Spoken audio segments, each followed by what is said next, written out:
a Elías, que en representación del Banco Central han estado desarrollando esta iniciativa de presentar el informe de política monetaria en las universidades. Creo que es una excelente idea, una muy buena instancia para que nuestros estudiantes y también nuestros profesores y otra gente esté expuesto a lo que hace el Banco Central en la práctica, que tiene que ver como nos va a mostrar el día ahora, su mirada respecto de qué está pasando con la economía, una economía y un mundo que es completamente diferente a lo que habíamos imaginado hace un par de meses atrás, con una pandemia que nos ha sorprendido a todos por sus efectos, por la duración y el impacto que está teniendo, no solamente en términos económicos, sino que también en términos sociales.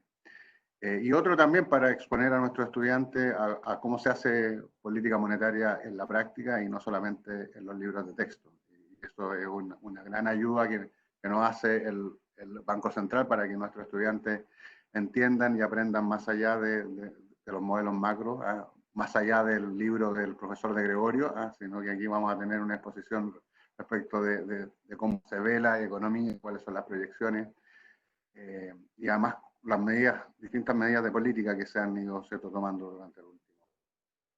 Lamentablemente no son muy buenas las noticias, yo me adelanté un poco y estuve mirando las proyecciones y la recuperación de la economía se estima solo hacia finales del 2021.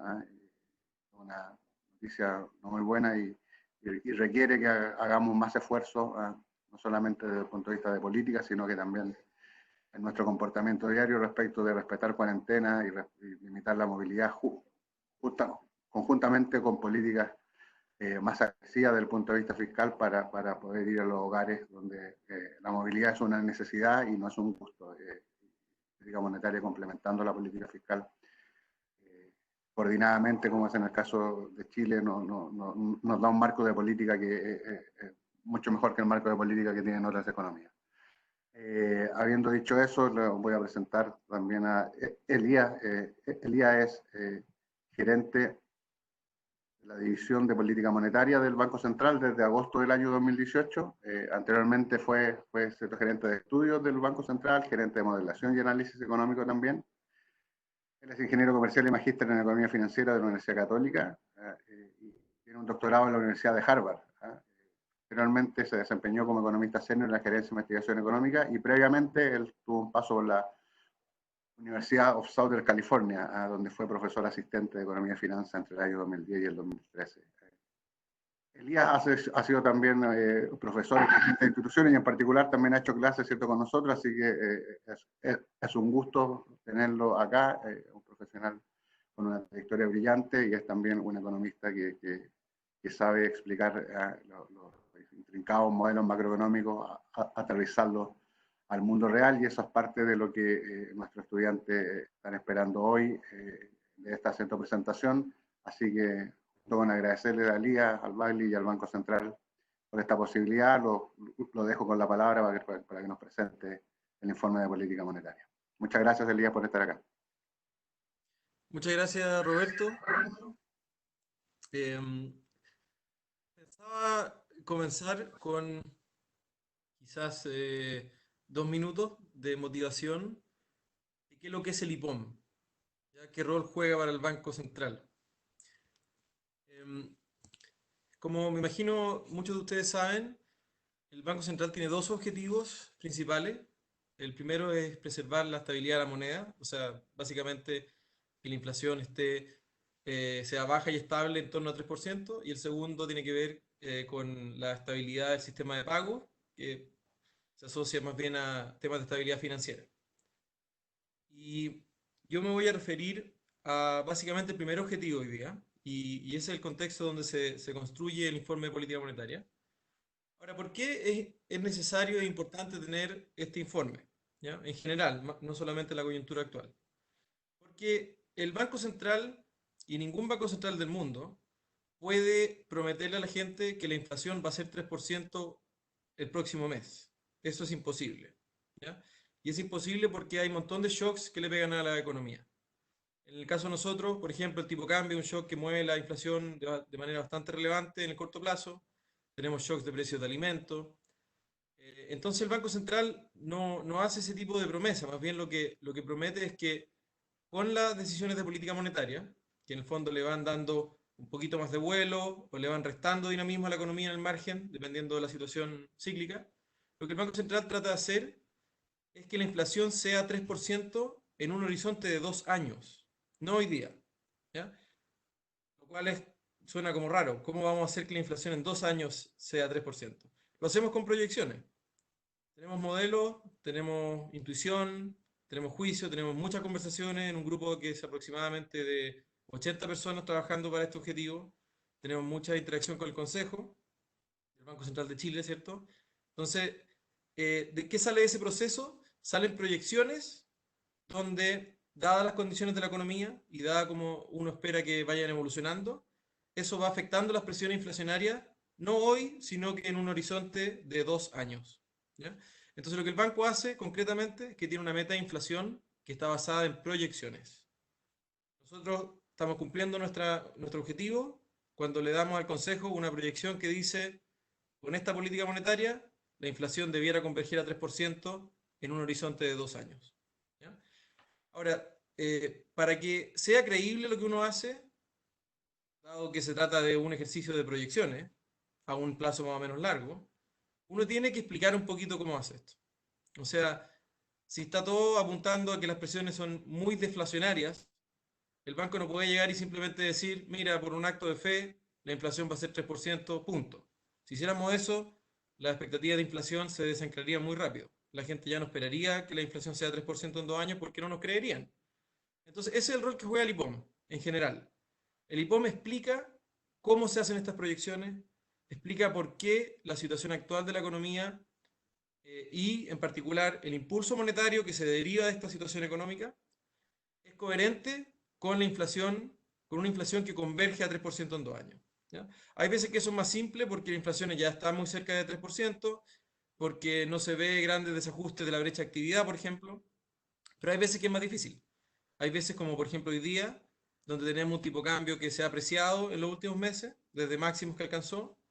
Tenemos como vamos a ver, una visión bastante negativa de la economía y por lo tanto una brecha de actividad muy amplia. Mucha gente desempleada, empresas funcionando a media máquina o menos.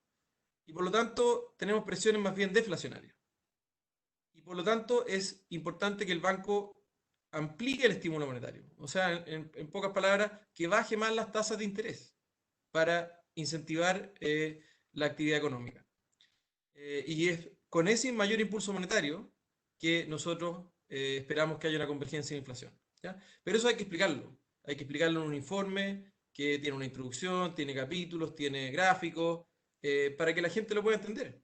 Y esa yo creo que es la base, esa transparencia, este ejercicio de transparencia que es el IPOM, es la base para que al final tengamos un sistema que es creíble, un marco de política monetaria que es creíble. Esa es un poquito una introducción para que entiendan como el contexto del IPOM en general. Y ahora déjenme ya entrar de lleno a la presentación. En esta lámina voy a resumir los principales mensajes del IPOM. ¿Ya? Em, en primer lugar, la evolución de la pandemia y sobre todo las acciones de contención sanitaria que se han tenido que tomar para responder a ella, han implicado un shock para la economía mundial y para Chile también, que no tiene precedente. ¿Ya? Nunca ha pasado algo así. Em, y esencialmente implica para el mundo, por ejemplo, como lo vamos a ver, la mayor contracción desde el año 45-46, o sea, desde la Segunda Guerra Mundial.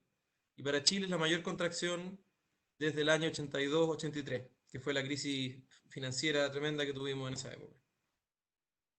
Esto ha provocado eh, em, reacciones de bancos centrales, reacciones de la política fiscal de los gobiernos, que también ha sido sin precedentes. ¿Ya? Y esto implica, de alguna manera, un impulso a la economía que ha estado amortiguando este tremendo shock que estamos viviendo. ¿Ya? En particular, en el caso de Chile, se han aprobado ya distintas rondas de paquetes de estímulo fiscal Y por el lado de la política monetaria, que es lo que yo me voy a concentrar hoy día, el Consejo del Banco Central de Chile bajó las tasas de interés a los niveles que son considerados como mínimos desde un punto de vista técnico, que es 0,5% de tasa de interés anual. Y eso fue en marzo. Y en marzo también empezó a implementar un programa de créditos a la banca comercial, que se hacen en condiciones muy favorables. Se presta a la banca un plazo de 4 años a la tasa actual de 0,5%. Eso de condiciones nunca antes vistas. Pero es condicional a que los bancos presten esa plata a las empresas. No es un préstamo incondicional. ¿Ya? ¿Y qué es lo que hizo el Banco Central en la última RPM, que fue cuando se presentó este informe hace un poquito más de una semana? El Banco Central, el Consejo, eh, coherente con este empeoramiento de la economía que yo les voy a mostrar en las próximas láminas, eh, consideró que era absolutamente esencial aumentar el impulso monetario, es decir, bajar más las tasas de interés, eh, dar más facilidades financieras para que las empresas y para que los hogares puedan sobrellevar la parte más dura de la crisis durante la cuarentena y sobre todo una vez que se empiece a abrir la economía se pueda reactivar la agregada para que las condiciones mejoren un poquito. ¿Y qué fue lo que hizo en esta RPM? Hizo dos cosas. Aumentó ese programa de crédito que les conté recién, el crédito condicional a las colocaciones de los bancos, por aproximadamente 6-7% del PIB, o sea, un monto adicional bien importante. Pero sobre todo, aplicó una medida que es primera vez en la historia que la aplica, y es em, la compra de activos, ¿ya? En simple, compra de bonos bancarios, compra de los propios bonos del Banco Central que están dando vuelta. ¿Y cuál es la finalidad de esto?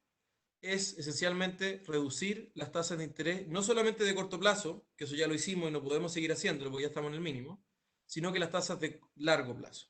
¿Ya? Entonces, esa es la medida de mayor impulso monetario que el Consejo considera que es coherente con este empeoramiento de la economía, cosa de darle un motor adicional a la economía para que pueda rebotar una vez que vayamos dejando atrás la peor parte de la pandemia. Entonces, un poquito hoy día les voy a presentar el encuadre macro que llevó a tomar esa decisión y después vamos a hablar un poco más en detalle de esa decisión misma del Banco Central. Déjenme partir con un poquito del escenario externo, ¿ya? Y yo creo que es imposible partir una presentación de proyecciones sin este gráfico, ¿ya? Y este gráfico lo que muestra es cómo ha ido evolucionando el COVID, los contagios. Estos son los casos nuevos semanales confirmados. Como sabemos, esto partió en China, después el foco se trasladó rápidamente a Europa y Estados Unidos, y luego a América Latina. Aunque la evidencia acá no es tan clara, eh, esta simple correlación a uno le sugiere que esto tiene algo de estacional, ¿ya? Pero bueno, puede que sea eso, puede que sean otros factores. Pero lo concreto es que hoy día América Latina es el foco de la pandemia, eh, o por lo menos lo era hasta hace un par de semanas, y hoy día en las noticias estamos viendo, y eso voy a hablar un poquito más también, que se están reactivando casos en Estados Unidos en particular, mientras Europa sigue estos casos cayendo de manera un poquito más benigna. Ahora, el impacto que ha tenido esto en la economía mundial ha sido muy fuerte, ¿ya? Mucho más fuerte de lo que nosotros pensábamos que iba a ser su efecto cuando hicimos este mismo informe de política monetaria en marzo. El IPOM se hace 4 veces al año, ¿ya? En general, los bancos centrales eh, comunican sus proyecciones y sus informes de política monetaria alrededor de 4 veces al año. Y en marzo, los que hicieron proyecciones en marzo, un poquito después en abril, en general esperaban un débil desempeño de la economía mundial, pero una contracción algo más leve. Y lo que hemos visto ya en los datos duros, por ejemplo, el primer trimestre, y los indicadores de actividad de mayor frecuencia, indicadores de actividad mensuales, lo que estamos mostrando acá en esta figura, por ejemplo, es el PMI, el Purchasing Managers Index, que básicamente son encuestas que se le hacen a los gerentes de compra de las empresas de cómo ven las cosas, concretamente cuánto están comprando. ¿Ya? Entonces es como un indicador de expectativas, pero es más duro porque refleja una acción concreta, no es solamente qué es lo que espera de la economía, sino qué es lo que está haciendo usted. ¿Está comprando más o está comprando menos? ¿Y qué es lo que muestran los PMI? Muestran que hubo una caída muy fuerte en los primeros meses de cuando se decretaron las cuarentenas y muestra que en el margen había un rebote, ¿ya? En China, que ya es una economía que ya se abrió hace un poquito más de un mes, o ya casi 2 meses, las cosas se han recuperado parcialmente.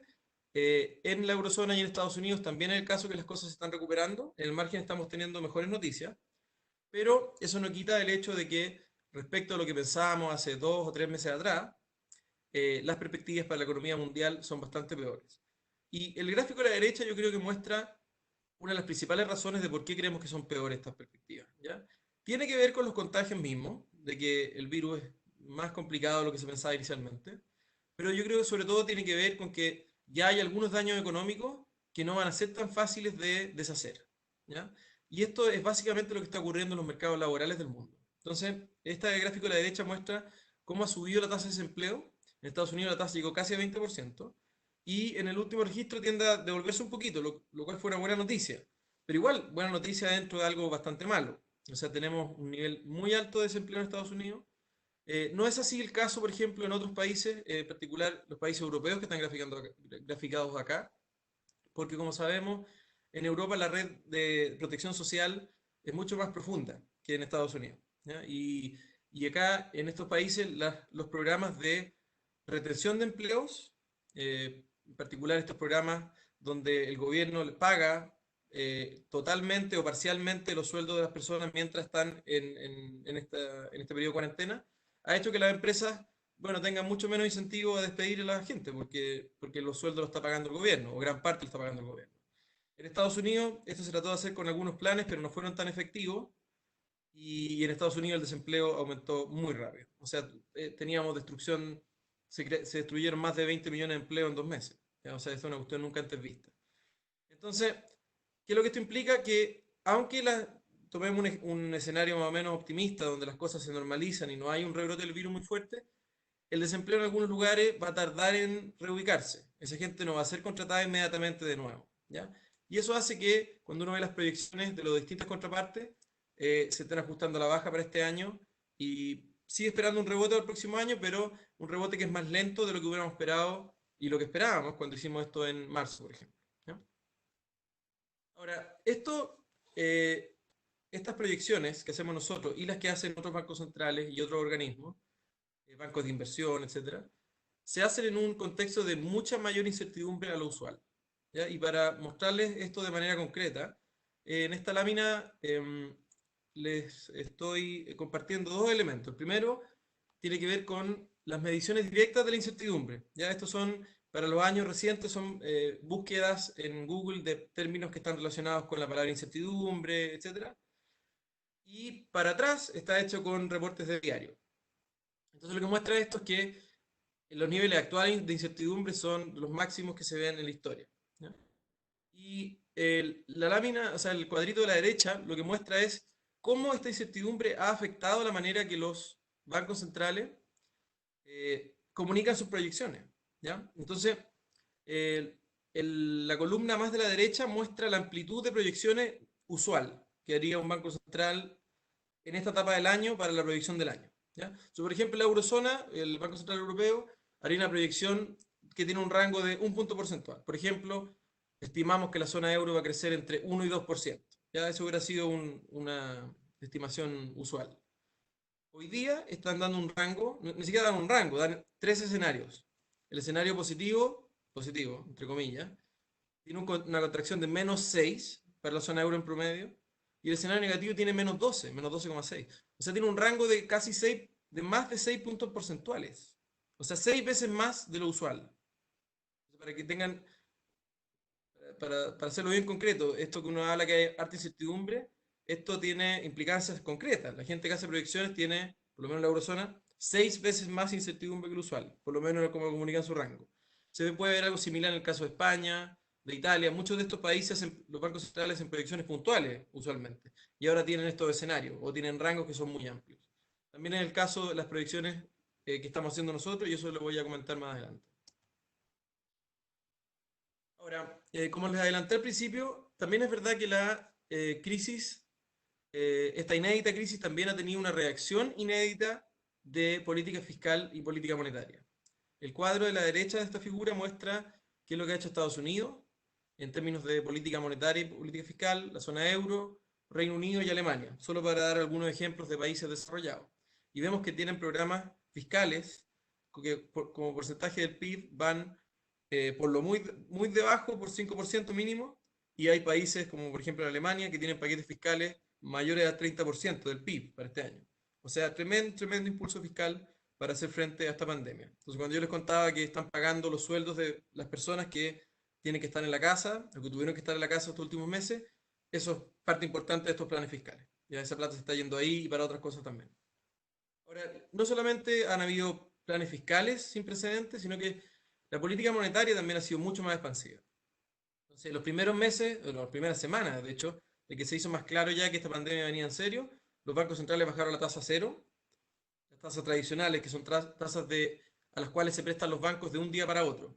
Ya, literalmente la TPM, la tasa de política monetaria, en Chile y en otros lados, es la tasa en la cual los bancos comerciales se prestan plata entre sí overnight, o sea, por ejemplo, entre el martes y el miércoles. ¿Ya? Entonces, esa tasa, que es la que usualmente ocupan los bancos centrales para regular las condiciones monetarias más general, las condiciones financieras más general, ya está limitada. Se fue a cero y se fue a cero rápido. ¿Qué es lo que han hecho además los bancos centrales? Han hecho política monetaria no convencional, ¿ya? Que esto es algo que ya se había ensayado después de la crisis del 2009, que esencialmente tiene que ver con comprar bonos, ya sea de gobierno o bonos de empresa, a plazos más largos, ¿ya? Y al hacer esto, no solamente bajan la tasa corta, que ya lo hicieron con la política monetaria tradicional, sino que el objetivo es también bajar el costo de endeudamiento a horizontes más largos, ¿ya? ¿Por qué? Porque al final, si uno, por ejemplo, tiene un crédito hipotecario que está a 20 años, bueno, la tasa de eso depende mucho más de la tasa a largo plazo en el mercado financiero que de la TPM. Entonces, si uno quiere ir y pegarle esa tasa, tiene que ir a esos mercados donde se lanzan bonos de más largo plazo. ¿Ya? Además, eso también, esas medidas sirven para bajar, por ejemplo, los spreads a los cuales se endeudan las empresas, etc. Ahora, esta acción que ha sido muy significativa por parte de los bancos centrales, lo que ha implicado es que hay mucha liquidez en los mercados. Y yo creo que eso explica gran parte de esta figura de la derecha, donde vemos los mercados bursátiles. Los mercados bursátiles habían caído, si me enfoco en Estados Unidos, por ejemplo, para fijar ideas, en Estados Unidos la bolsa cayó un poquito más de 30% a su nivel mínimo, ¿ya? Que fue durante abril, ¿ya? Perdón, durante marzo. Y entre abril y mayo se empezó a recuperar la bolsa. Y de hecho, hasta hace un par de días atrás, o hace una semana atrás un poquito más, la bolsa había casi recuperado todo lo perdido, en Estados Unidos por lo menos. ¿Ya? Y eso tiene mucho que ver, bueno, porque en el margen, bien en el margen, hay algo de mejores noticias, pero también tiene mucho que ver, yo creo que tiene más que ver con esta segunda explicación, y es el hecho de que hay mucha plata. Hay mucha plata en el sistema. O sea, las tasas de interés ya están bajísimas, incluso tasas de largo plazo están muy bajas. Entonces, bueno, con esa liquidez también se termina pasando a los mercados de títulos bursátiles, y bueno, eso explica gran parte del rebote de las bolsas. Ahora, eh, los tiempos están extremadamente volátiles e interesantes. Si ven, por ejemplo, la bolsa hoy día está cayendo de nuevo fuerte porque se están activando los casos en Estados Unidos. ¿Ya? Entonces, esto está muy en progress. Entonces, yo le estoy mostrando una figura que ya tiene una semana de antigüedad y empieza a quedar en el pasado, ¿cierto? Empieza a quedar un poco desactualizada porque los eventos están moviéndose muy rápido. Y eso es parte de la incertidumbre que yo les mencionaba. Pero esta recuperación de mercados bursátiles que hemos visto desde los mínimos que se alcanzaron en marzo, también ha afectado el precio de las materias primas. ¿Ya? En particular el cobre tuvo una recuperación bastante importante y eso es como una luz de esperanza, es un aspecto positivo, yo diría que es el aspecto más positivo de este encuadre, y es que tenemos términos de intercambio que esperamos sean mejores que lo que esperábamos en marzo, cuando las cosas estaban, cuando se empezaron a cerrar recién la economía. Y parte de este aumento de las materias primas, y en particular de cobre, tiene que ver parcialmente con que China se percibe que el golpe quizás no va a ser tan fuerte, pero también tiene que ver con esto que les decía yo de los mercados financieros. Las materias primas también son activos. La gente también los compra para tener portfolio financiero. Entonces, eh, hace sentido, el trade es parecido cuando uno compra acciones que comprar materias primas que están relacionadas con el ciclo.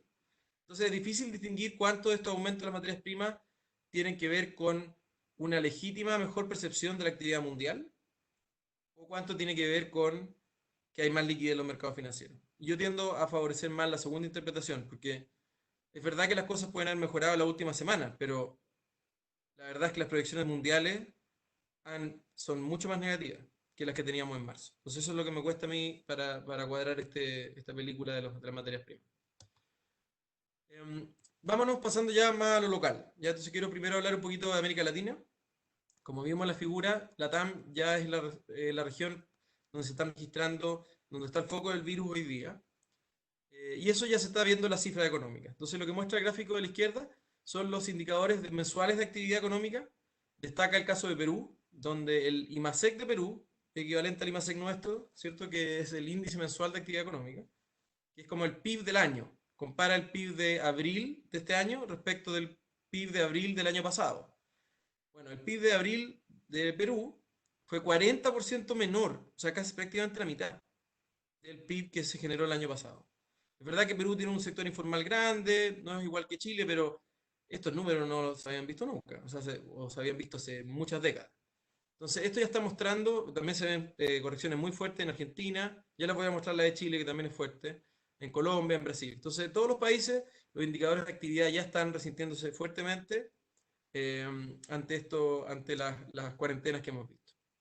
Y bueno, esto ha tendido solo a empeorar en Latinoamérica, ¿ya? Porque los casos del virus siguen acelerándose, no en todos los países, pero en los países más importantes sí. O sea, en Brasil y en México, los casos, la verdad, que están teniendo una evolución más bien negativa en el margen, ¿no? No se ve que haya una, eh, un suavizamiento de esto en el margen. Pasemos ya a Chile. Primero les quiero mostrar un poquito los datos duros que hemos observado, ¿ya? Em, lo que muestra este gráfico es el IMASEC, ¿ya? El índice mensual de actividad económica para Chile. Em, y este gráfico hace dos puntos. El primero es que, em, de hecho, este año partió mejor de lo que esperábamos. Nosotros hicimos unas proyecciones relativamente negativas cuando fue el estallido social. Pensábamos que iba a tener un impacto en la economía más bien negativo, que el 2020 iba a ser un año de bajo crecimiento. Si mal no recuerdo, en el IPOM de diciembre proyectábamos que íbamos a crecer 1% este año, ya que era un crecimiento bastante más bajo que lo que proyectábamos antes. Pero cuando empezó el año tuvimos IMASEC que la verdad, hay que decirlo, nos sorprendieron un poco, al alza. La economía estaba mostrando un poco más de resiliencia de lo que pensábamos internamente en el banco. Pero después vino el COVID, ¿ya? Y el COVID ya muestra 2 meses, que es marzo y abril, de contracción en el IMASEC. Marzo, si no mal recuerdo, es un -3 y abril fue -14, ¿ya? O sea, el IMASEC de abril -14%. Esos números no se veían de nuevo desde la crisis de los 80, ¿ya? Una contracción muy, muy fuerte. Ahora, ¿qué pasa? Que eh, el IMASEC de abril de -14 en Chile tiene rezago, ya tiene 2 meses de rezago prácticamente. Y en abril nosotros teníamos en Chile lo que llamamos las cuarentenas dinámicas, si se acuerdan, que eran cuarentenas que eran más focalizadas, no estaban en todo el país, no eran tan estrictas. Y eso implica que mayo, que es un mes donde ya tenemos 2 semanas de cuarentena más estricta y que abarcan a toda la región metropolitana, por ejemplo, y junio, que es un mes de 4 semanas de cuarentena completa, y no solamente en la región metropolitana, sino que también en Valparaíso y en Antofagasta. ¿Qué es lo que implica esto? Implica que vamos a tener una escalera. O sea, si el de abril fue -14, el de mayo va a ser peor y el de junio va a ser peor todavía. O sea, es difícil, o sea, como mecánicamente, si una mayor fracción del país está cerrado y por decreto no puede ejecutar actividad económica, bueno, deberíamos esperar IMASEX más negativos, ¿ya? Y eso es lo que, de hecho, muestra la siguiente figura. Déjeme saltarme esta. Esto simplemente muestra cómo se han ido decretando cuarentena a lo largo del país en distintas fechas. Pero lo que les hablé recién, yo creo que se puede cristalizar en esta figura.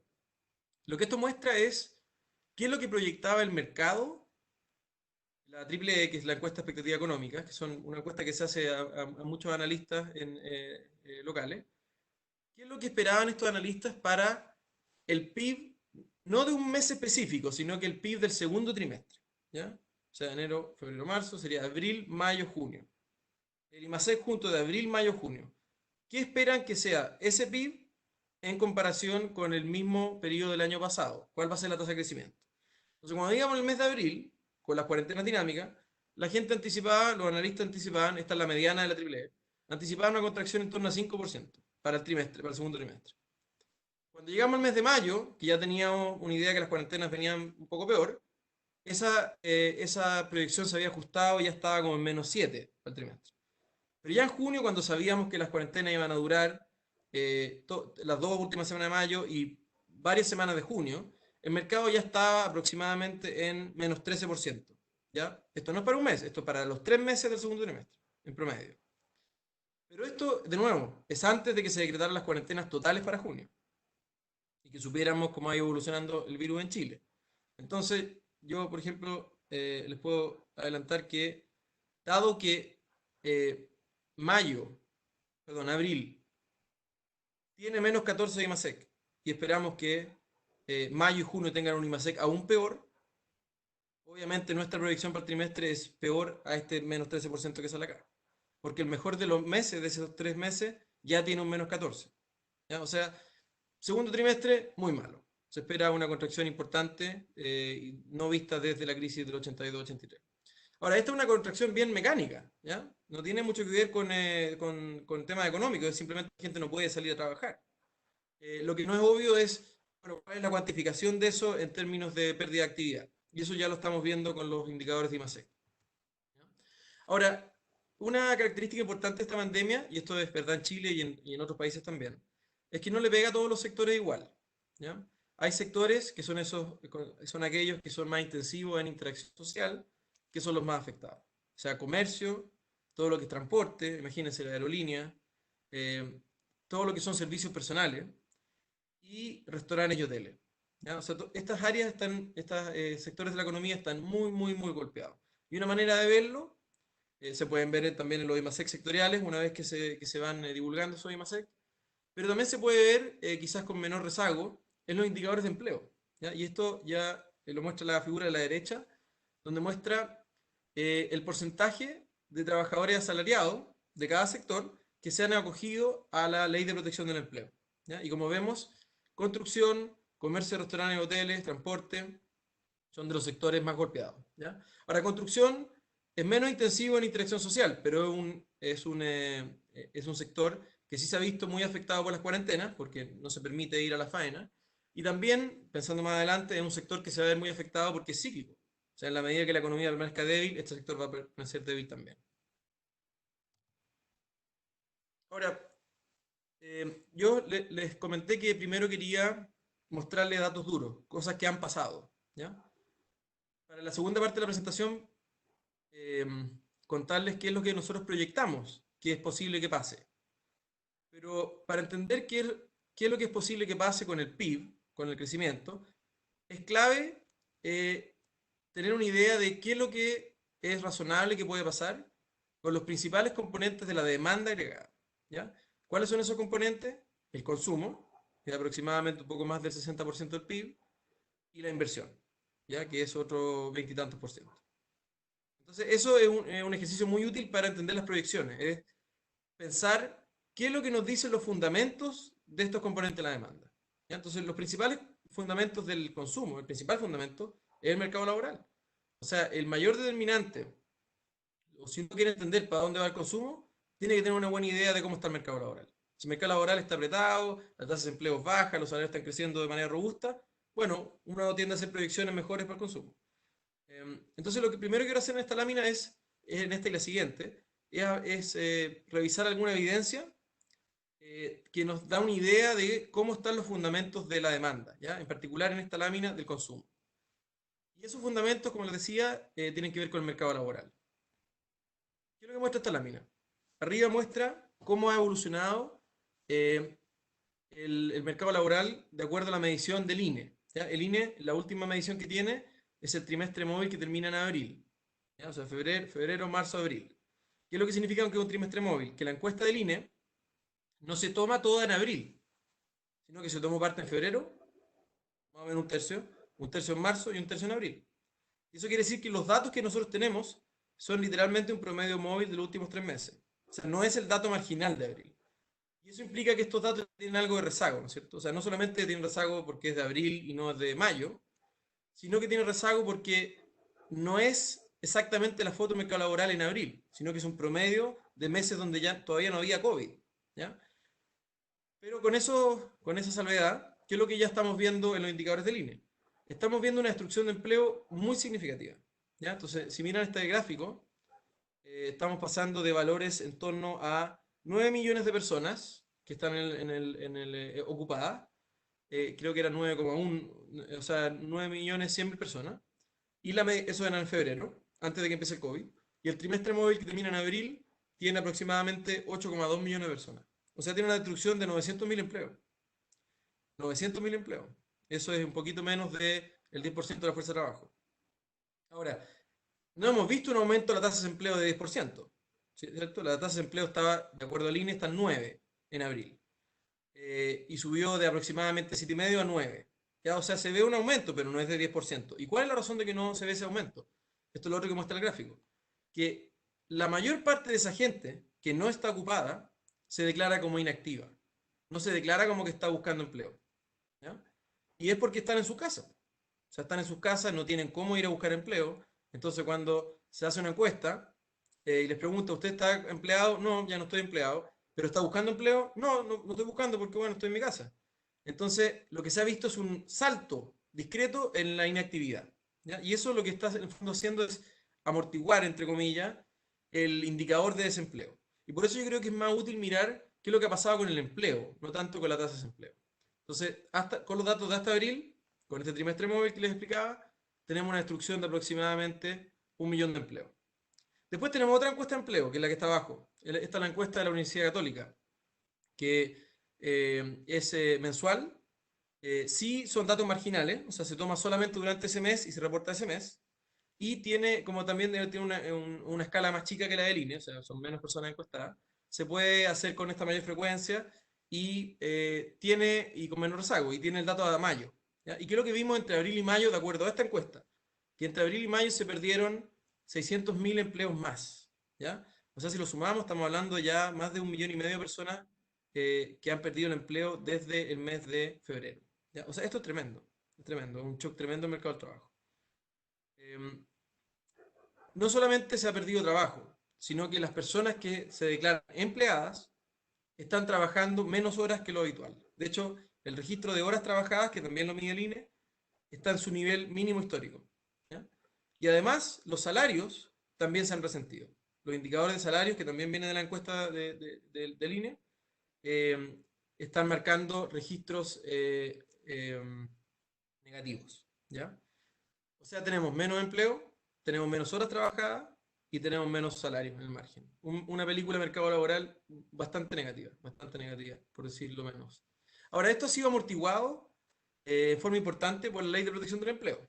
¿Ya? Esta gente que yo le mostraba que está desempleada no es la gente que está acogida a la Ley de Protección del Empleo, porque esa gente se declara como ocupado ausente. ¿Ya? No está desempleada. ¿Y cuánta gente se declara de esa manera? Bueno, es difícil saberlo por la encuesta porque la gente autorreporta en la encuesta, pero los datos administrativos de empleo nos muestran que hay aproximadamente 620.000 personas. Creo que estos eran los datos hasta mediados de junio, principios de junio. Teníamos 620.000 personas acogidas a la Ley de Protección del Empleo. ¿Ya? Entonces, esto está siendo un amortiguador importante para el empleo. Lo que no sabemos, por supuesto, es si cuando las cosas empiecen no quiero igual la palabra normalizarse, ¿ya? Pero cuando empiecen a retomar algún grado de dinamismo y se puedan terminar las cuarentenas o se empiecen a relajar las cuarentenas, no sabemos de esas personas, de ese 600, 700.000 personas, cuántas efectivamente van a poder reintegrarse a las empresas de donde se fueron. Algunas de esas empresas ya no van a estar, ¿cierto? Van a haber quiebras de empresas, eso es inevitable, ojalá no sean muchas, pero van a haber quiebras de empresas. Y van a haber empresas que no quiebran, pero tienen que reducirse. Entonces quizás no pueden volver a reemplear a esa gente, ¿ya? Entonces, el cuadro del mercado laboral, si bien está mitigado por las leyes de protección del empleo, yo creo que se ve un cuadro bien negativo en el caso de Chile. Como también se veía en Estados Unidos, como les comenté antes. Ahora, déjenme pasar a los fundamentos de la inversión ahora, ¿ya? Tenemos varios fundamentos de la inversión que nos sugiere que la inversión también va a tener una contracción relevante este año y una recuperación parcial el próximo año. ¿Cuáles son esos? Por un lado, tenemos a mano izquierda, les estoy mostrando cómo se han ido corriendo los grandes proyectos de inversión. ¿Ya?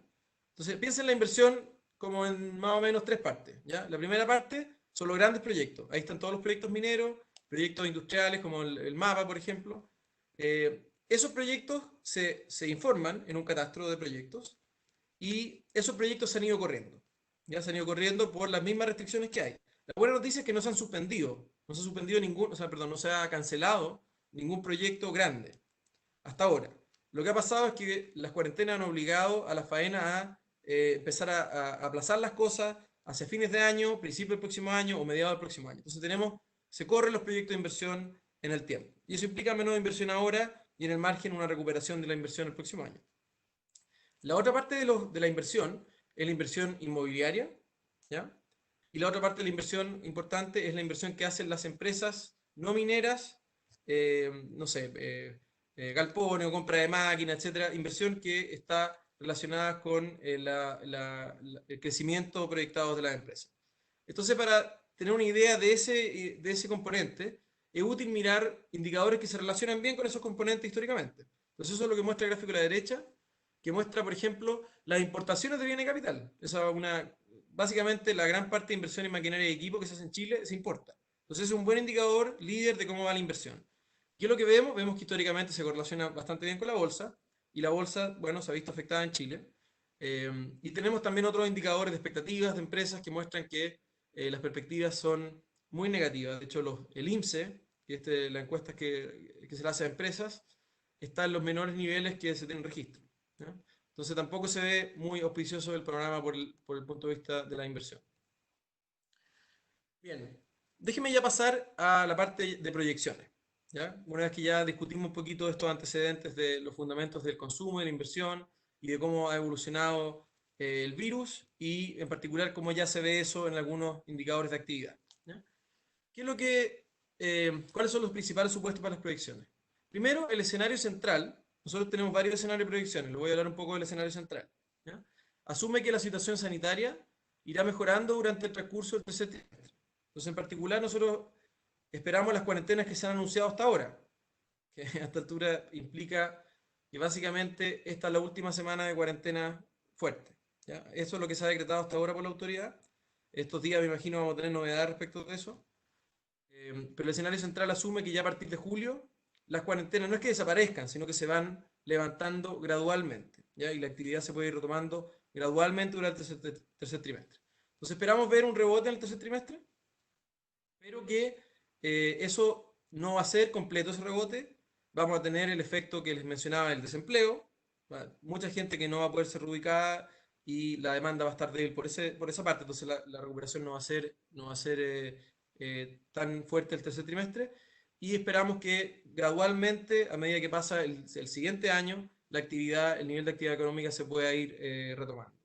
En concreto, ¿qué es lo que proyecta Stipom? Proyecta un rango de crecimiento, entre menos 5,5%, que sería como el escenario más optimista, y un rango inferior de menos 7,5%. Ese sería el rango más pesimista para este año. Para el próximo año tenemos un rango entre 4,75% y 6,25%, que es un crecimiento elevado, pero hay que entenderlo como una recuperación de un punto de partida muy bajo. ¿Ya? O sea, en concreto, el año 2021 todavía no hemos recuperado, como les voy a mostrar en la próxima lámina, no hemos recuperado el nivel de PIB todavía. ¿Ya? Y finalmente, el 2022 estamos proyectando crecimiento en torno al crecimiento de largo plazo de la economía. ¿Ya? Es importante resaltar de que estas proyecciones tienen un rango de 2% de intervalo, ¿ya? Que es bastante más de lo que nosotros haríamos usualmente. Así como les mostré al principio que han hecho otros bancos centrales, nosotros también estamos dando cuenta de la mayor incertidumbre, dando escenarios o un rango de proyecciones que es bastante más amplio de lo que tocaría hacerlo a esta altura del año. ¿Ya? Es 3 veces más amplio de lo que haríamos normalmente. Ahora, ¿qué es lo que cabe en ese escenario? Eso me han preguntado harta gente de qué pasa si las cuarentenas duran 2 semanas más. Eso podría estar en. ¿Qué pasa si duran 3? Bueno, podría estar, puede ser. ¿Qué pasa si duran 2 meses más? Eso ya no está en el rango. ¿Ya? Si nosotros tenemos cuarentenas como las actuales por 2 meses más, Eso ya se escapa del rango de proyección, eso ya es otro escenario, es un escenario, si quieren, de riesgo, que es más negativo, la economía se vería bastante más afectada. Y acá hay que entender algo, que cuando se extiende una semana más la cuarentena, o 2 semanas más, o un mes más la cuarentena, hay un efecto mecánico de pérdida de PIB de ese momento, ¿ya? Pero hay un efecto que no es mecánico, que tiene que ver con la recuperación. Cuanto más se daña la economía en el corto plazo, o sea, en el segundo trimestre y en tercer trimestre, más va a costar la recuperación, ¿cierto? Porque implica más quiebra de empresas, implica más pérdida de empleo de manera permanente. Entonces la cuarentena tiene los efectos directos, pero también tiene los efectos indirectos. Y lo que nuestro temor, hay que decirlo, es que mientras más se extienden las cuarentenas, estoy diciendo que no hay que extenderse, ya si esto lo tomamos como dado, que es la política que hay que hacer para lidiar con la situación sanitaria. Es solo que la implicancia económica, mientras más se extienden las cuarentenas, empiezan a ser como no lineales, por decirlo de alguna manera, ¿cierto? Empiezan a ser proporcionalmente mayores, porque no es solamente el efecto mecánico, sino que es el efecto del daño que se le hace a la economía yendo para adelante.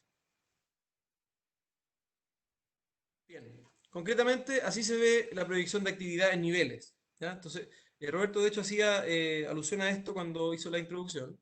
Efectivamente, nosotros, nuestro escenario de proyección central, que está como en alguna parte de ese rango, como más o menos al medio, supone que los niveles de actividad económica que nosotros teníamos en el tercer trimestre del año pasado, justo antes que empezara el estallido social, tomémoslo eso como un punto de partida, ¿ya? Nosotros esperamos retomar esos niveles de actividad económica eh, a principios del año 2022, ¿ya? En la primera parte del año 2022. O sea, tenemos prácticamente 2 años de niveles de actividad que están por debajo de lo que teníamos el tercer trimestre del año pasado. ¿Ya? Eso es una recesión fuerte, es una recesión fuerte, pero no quiero que se queden con un mensaje tan pesimista, porque es verdad que tenemos una construcción fuerte este año, pero el escenario de proyección asume que hay una recuperación relevante, ¿ya? O sea, este escenario, por ejemplo, no es coherente con una crisis bancaria, ¿cierto? O con una destrucción masiva de empleo o una quiebra masiva de empresas. Eso sería otro escenario económico, ¿ya? Y eso vamos a hablar un poco al final de la presentación.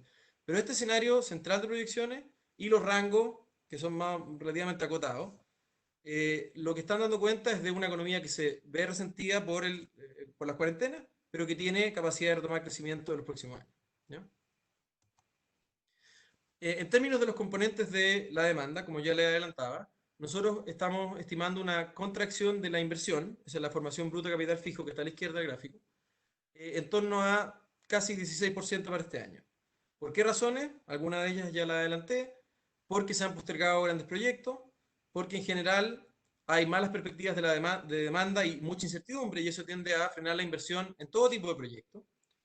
Y hay un elemento adicional, y es que las empresas que sobrevivan esta crisis, que esperamos que sean la mayoría, lo van a hacer probablemente muchas de ellas con un mayor nivel de deuda. Y la deuda opera como eh, una carga, ¿cierto? Es una carga financiera tanto para empresas como para hogares que va a hacer más lento que se retome la inversión y el consumo, ¿cierto? Porque primero hay que repagar parte de la deuda antes de pensar en nuevos proyectos de inversión. Y eso es un elemento que está documentado en la evidencia empírica y nosotros esperamos que eso también es un antecedente adicional que va a hacer que la inversión se vea afectada este año. Respecto al consumo, ya hablamos de los fundamentos del mercado laboral, también se suma la incertidumbre, que hace que la gente que incluso tiene su empleo, que todavía no lo ha perdido, o que quizás no lo va a perder, bueno, las personas no lo saben, ¿cierto? Y hay mucha incertidumbre, entonces uno actúa como si pudiera perder el empleo. Eso es básicamente lo que entendemos como ahorro precautorio. Y ese ahorro precautorio está muy activo probablemente en la gente que tiene empleo. Entonces, no solamente es la gente que perdió el trabajo, que obviamente va a consumir menos, sino la gente que tiene empleo está más preocupada y va a ser más cauta y eso hace que el consumo también se vea afectado por ese lado, ¿ya? Y finalmente está el tema del endeudamiento de los hogares que también va limitando la recuperación del consumo hacia adelante. Em, Otro componente de la demanda agregada, que es importante para cerrar el encuadre, tiene que ver con el sector externo. O sea, qué esperamos para nuestras exportaciones netas, ¿ya? Y eso tiene mucho que ver con lo que esperamos para la actividad del resto del mundo. Entonces ahora les voy a mostrar las proyecciones que tenemos para la actividad mundial. Para este año esperamos que el mundo crezca menos 4,5%. y el próximo año esperamos una recuperación de algo, un nivel similar. ¿Ya? O sea, casi el nivel de PIB mundial estaría aproximadamente normalizándose a fines del año 2021, estaría recuperando sus niveles a fines del año 2021. Le muestro un poquito esto en la perspectiva histórica. Entonces este gráfico va desde el año 25. Y ven que para el PIB mundial, el único evento que se ve en esta serie, bueno, en realidad hay dos eventos, ¿cierto? Que es la Gran Depresión, hay una contracción mundial brutal, y después está la contracción que es inducida por la Segunda Guerra Mundial. Después de eso, o sea, si uno mira las otras crisis fuertes, las crisis del petróleo, la crisis de principios de los 80, la crisis del 2009, se ven bien chicas en comparación con esto. ¿Ya? O sea, este es un evento, déjenme ponerlo de esta manera. Ustedes se van a acordar de este evento. ¿Ya? Yo era chico de la crisis del 82, tenía 7 años, y me acuerdo todavía. Porque mi papá, que la empresa que tenía quebró, y tuvo que despedir a toda la gente, fue terrible. Y yo me acuerdo de eso. Tenía 7 años nomás. Entonces, ustedes de esta crisis se van a acordar para toda su vida. ¿Ya? Porque es una crisis que tiene muy pocos precedentes.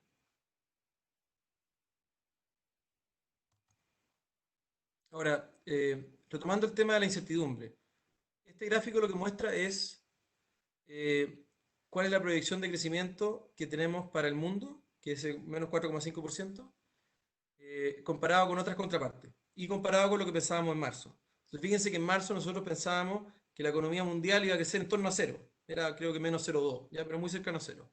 Y eso fue empeorando a medida que conocimos los datos de empleo, conocimos el real golpe que había tenido el COVID en los datos de actividad y de expectativa, y eso hace que nuestra proyección actual sea menos 4,5, o sea, bastante más negativa.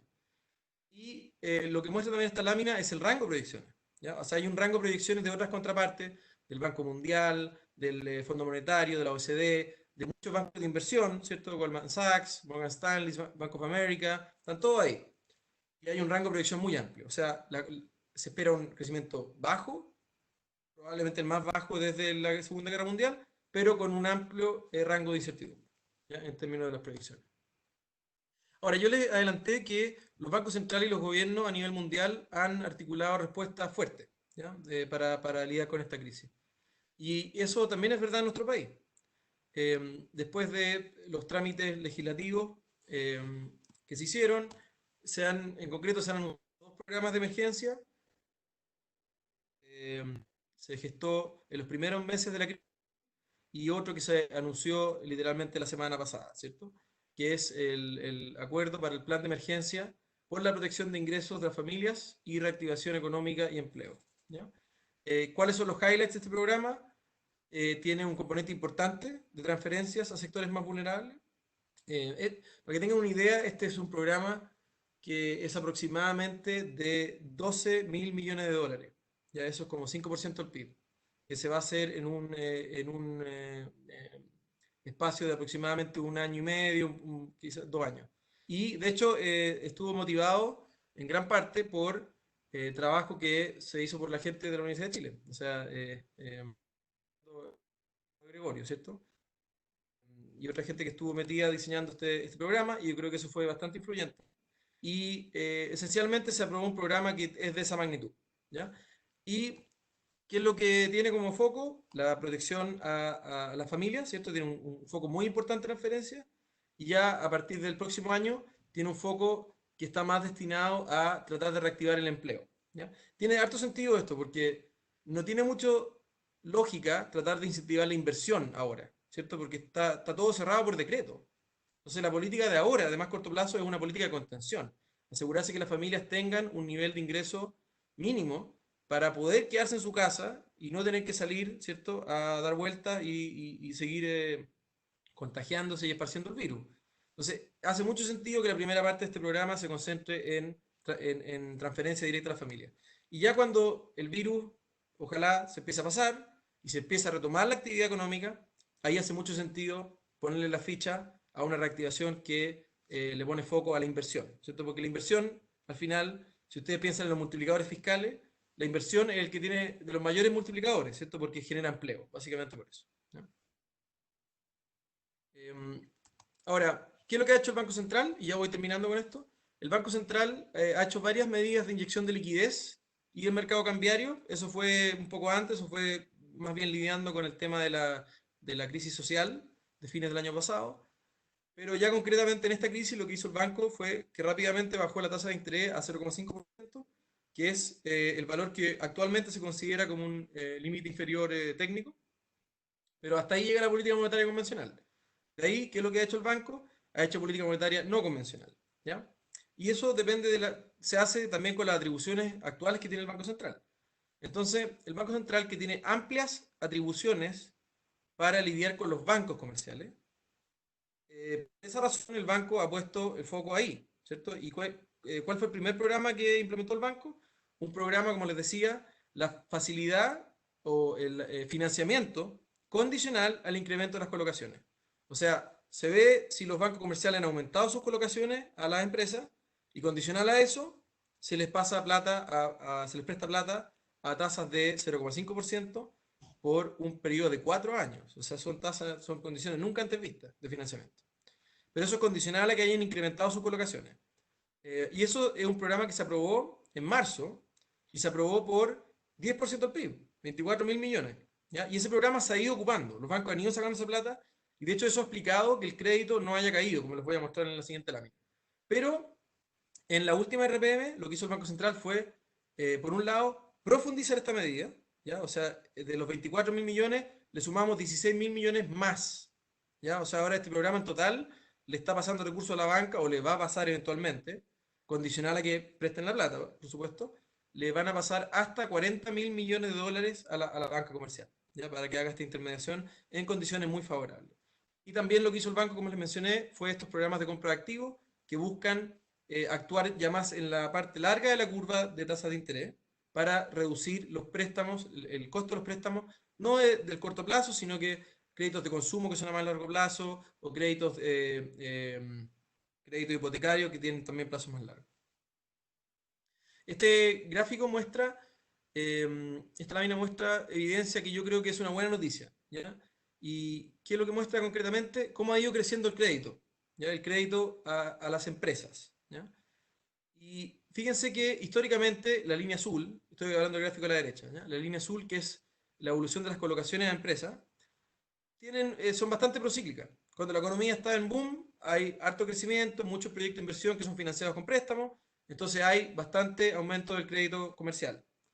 Cuando la economía se contrae, bueno, estas cosas van en reverso y el crédito también tiende a contraerse. Y fíjense que en este episodio, que es la contracción más fuerte que hemos tenido, que se ve en esta figura por lo menos, tiene una tremenda caída de la economía, pero al mismo tiempo el crédito está creciendo, no está cayendo. Entonces, esto es muy importante. Muy importante porque si el crédito estuviera cayendo también, esta crisis, además de todas las cosas malas que hemos hablado, sería una crisis, sería un credit crunch. Las empresas no tendrían plata para sobrevivir esto. Entonces, esto lo que está mostrando es que los programas en el margen están funcionando.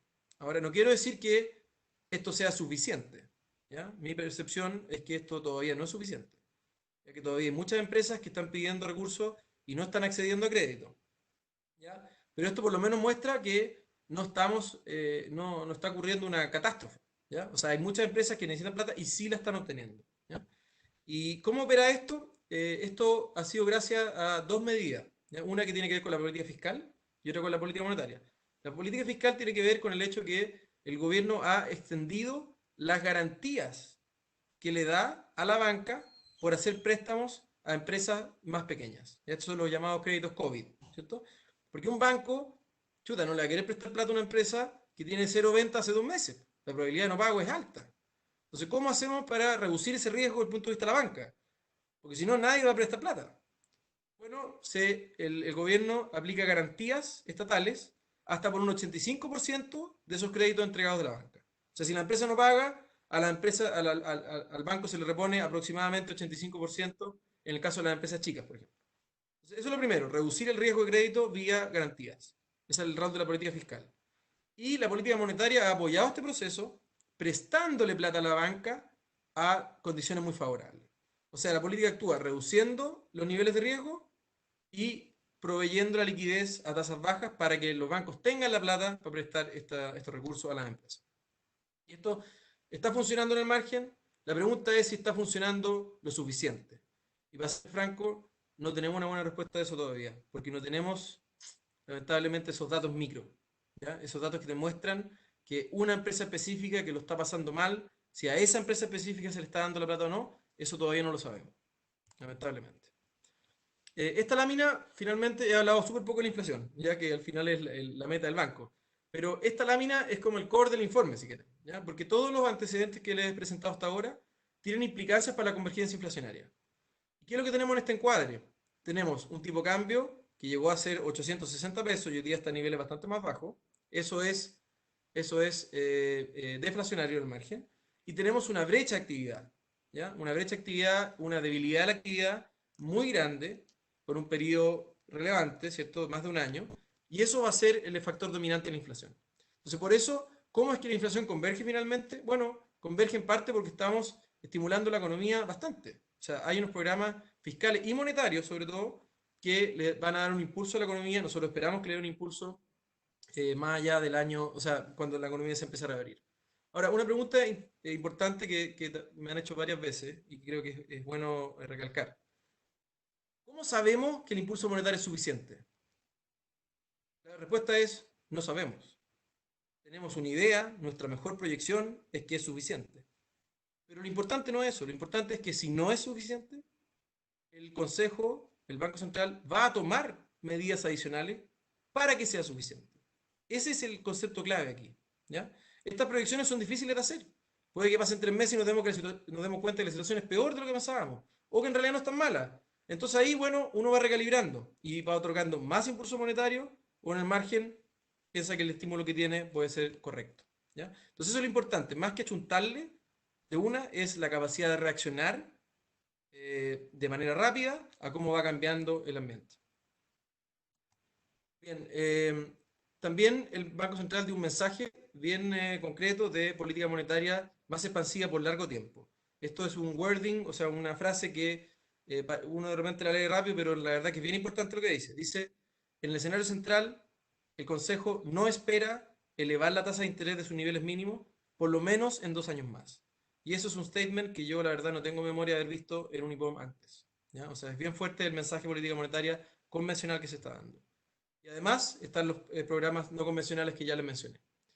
Y yo sé que me he pasado un poquito del tiempo, quiero terminar esta presentación hablando un poco de los escenarios ya más de riesgo, ¿ya? Tenemos escenarios de riesgo positivo, donde las cosas evolucionan de manera más favorable y quizás no le estamos chuntando al rango y la economía se va a contraer 4 nomás, en vez de menos 5,5 que la parte optimista.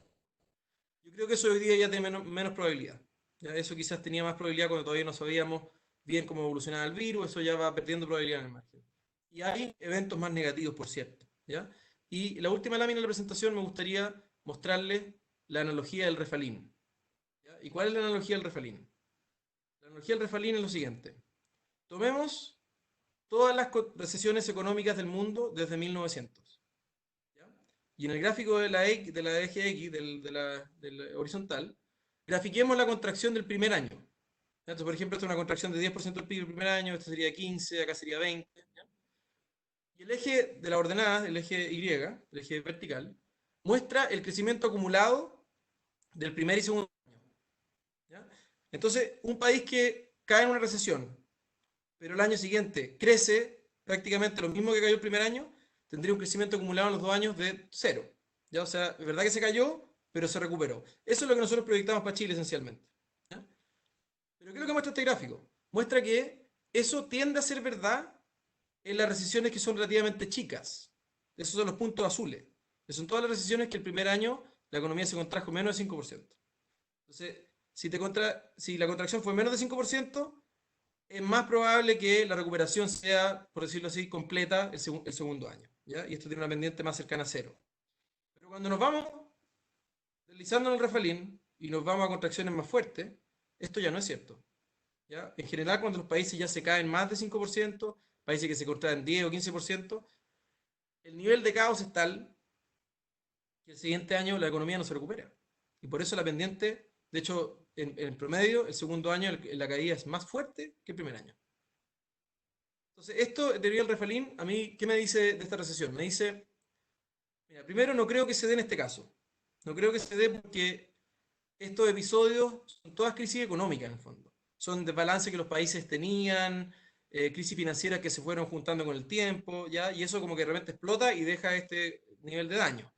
En este caso, la crisis es distinta, es un virus, y también sobre todo porque la respuesta económica ha sido mucho más fuerte en esta vuelta. Pero a mí esto también me dice que uno tiene que tener cuidado. Tiene que tener cuidado porque si en el margen vemos que nos estamos deslizando por este refalín, esto puede terminar muy mal. Y tenemos que tener la rapidez de tomar acciones para evitar que nos empecemos a deslizar por esta zona de la figura. Y con eso termino la presentación, perdonen si me pasé un poquito y quedo disponible para tomar las preguntas que me quieran hacer.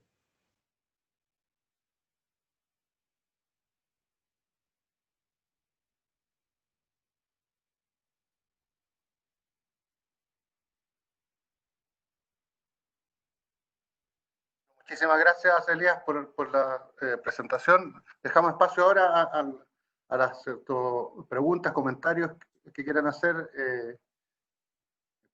Por el chat indiquen quiénes quieren hacer preguntas y ahí Carla les habilita el micrófono de forma ordenada.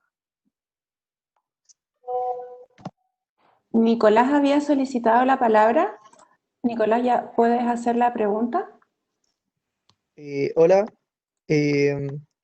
mi pregunta va con respecto como a si es coherente tener una visión pesimista sobre lo que está haciendo el Banco Central y el gobierno en este caso respondiendo a la crisis económica, porque he escuchado a muchos sectores y también muchos cercanos que tienen mucha incertidumbre con respecto a esto y creen que el desempeño que vamos a tener como país va a ser demasiado negativo, casi apocalíptico. Entonces, ¿es razonable con los datos duros que nos está mostrando, bueno, después de esta presentación, tener este nivel de desconfianza de lo que se está haciendo? Gracias. A ver, si puedo responder esa pregunta de inmediato. O quieres que tomemos varias preguntas, Roberto, ¿qué prefieres? No, prefiero que vamos respondiendo de una. Ya. La pregunta tiene como dos partes, ¿cierto? Primero me preguntaste si es razonable esta sensación de que uno está haciendo cosas insuficientes, ¿ya? En términos de política. Y después de si el escenario económico mismo es apocalíptico o no. ¿Ya? Yo creo que uno no tiene que olvidarse de que cuando está en el fondo del pozo, y literalmente estamos en el fondo del pozo, porque el segundo trimestre va a ser el peor trimestre de esta crisis, cuesta ver las cosas de manera más objetiva. Yo te reconozco, a mí me cuesta verlas de manera más objetiva. Y por eso en el banco yo no hago proyecciones solo, po. Eso es muy importante, porque hacemos proyecciones con un equipo grande de gente. Y yo creo que una bondad importante que tiene hacer proyecciones con un equipo grande de gente y con un involucramiento muy cercano al consejo, es que los sesgos de las personas tienden a neutralizarse. Yo, por ejemplo, soy una persona más negativa en el margen. Es así como soy en general, no sé, soy más pesimista. Pero tengo gente en el equipo que es más optimista, po. Y cuando nos juntamos 80 personas a hacer proyecciones, esas cosas tienden a neutralizarse. Entonces uno al final, yo soy un convencido de que nosotros hacemos la mejor proyección que podemos y donde esos sesgos optimistas y pesimistas se van acotando bastante por el hecho de que este es un proceso grupal de proyecciones. Ahora, dicho eso, tenemos una incertidumbre gigantesca. Gigantesca porque primero no sabemos si esto va a durar 2 semanas más, la cuarentena más estricta, o va a durar 2 meses más. No sabemos, por ejemplo, si en Estados Unidos ahora el resurgimiento de esta semana va a implicar un nuevo pic similar a lo que vimos antes y Estados Unidos va a tener que volver a cerrarse. Eso también sería un cambio de escenario. Entonces tenemos mucha incertidumbre respecto de lo que está pasando con el virus y lo que implica para los próximos meses, en lo más inmediato. Y después tenemos mucha incertidumbre de la capacidad de la economía de recuperarse. Yo creo que en concreto estas predicciones son, yo creo, balanceadas. Balanceadas, reconociendo que hay mucha incertidumbre para hacerlas. Y dadas esas previsiones que nosotros estamos haciendo, consideramos que las medidas que se han adoptado hasta ahora yo puedo hablar de las medidas que ha adoptado el banco. ¿Ya? Yo no voy a opinar si me parece que es suficiente o no lo que ha hecho el gobierno, porque eso sería meterme en problemas, no corresponde, porque acá hay una clara separación entre la política monetaria y fiscal. Otra gente tendrá que opinar de eso. Yo lo que puedo opinar es lo que ha hecho el banco. Y yo te puedo decir, o sea, con certeza, de que para el escenario macro que nosotros estamos proyectando, las medidas de política monetaria que se han tomado son coherentes, son suficientes. Pero como decía antes, no sé si va a venir evidencia nueva. Vamos a ver los IMASEC, vamos a ver si se dan como esperábamos, vamos a ver si las cuarentenas duran lo que pensábamos. Y si no es así y el escenario es peor, bueno, vamos a tener que tomar medidas más agresivas. Y lo que sí te puedo asegurar es que el Consejo tiene toda la disposición a hacer eso, ¿ya? Y sobre todo por esta última lámina que yo te mostraba, la del refalín. O sea, la gente tiene eso en la cabeza. No espera que nos vayamos a contraer el próximo año también, pero entiende que eso es un riesgo y que no podemos quedarnos dormidos en términos de respuesta política, porque eso podría pasar si es que las cosas empeoran mucho y nosotros no reaccionamos.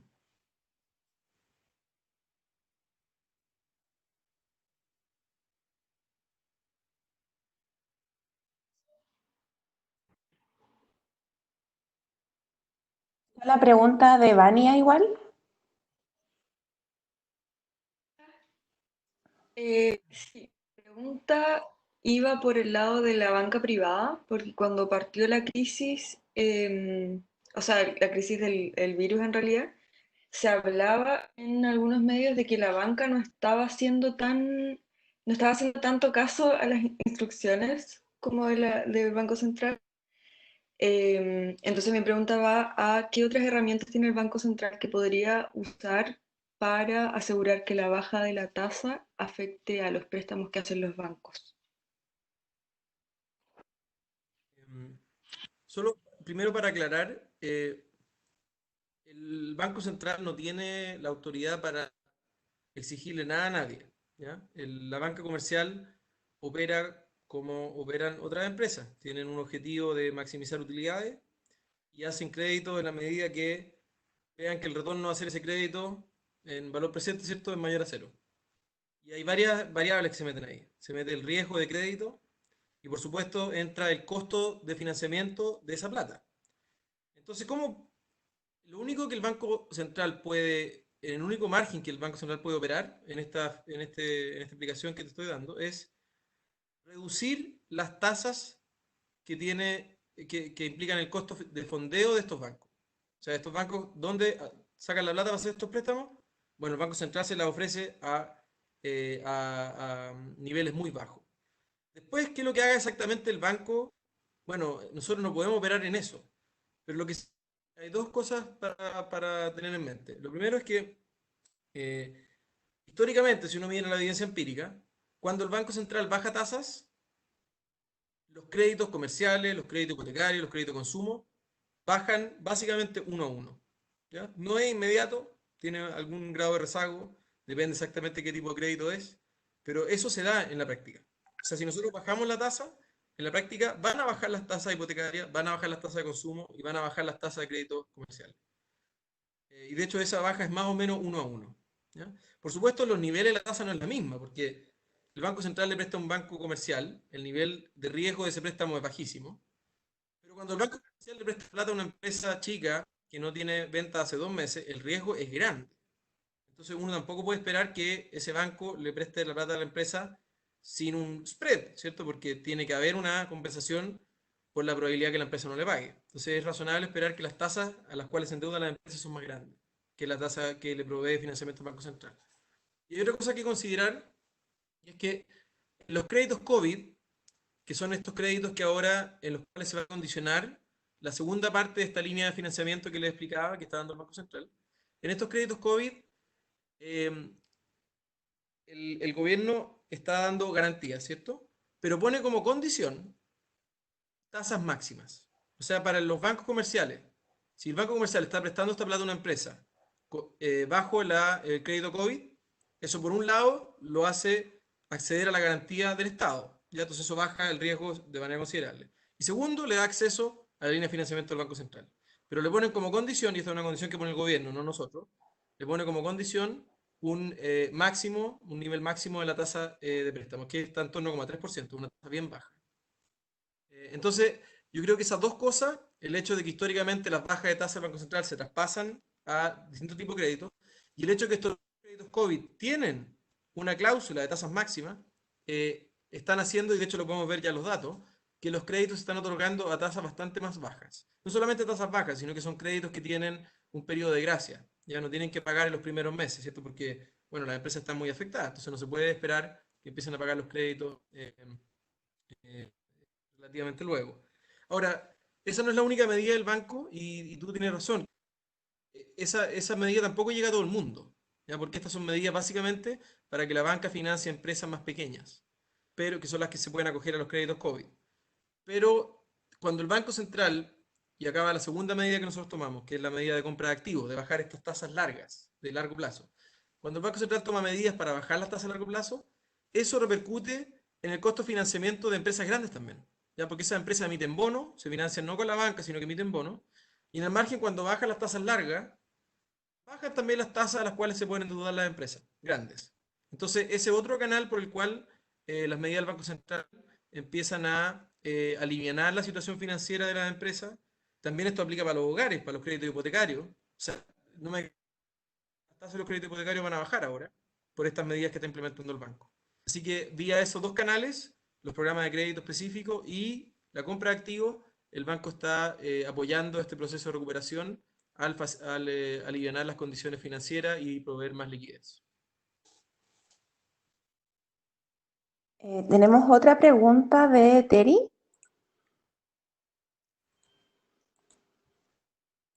Terry, ¿estás habilitada para hablar? Hola. ¿Se escucha?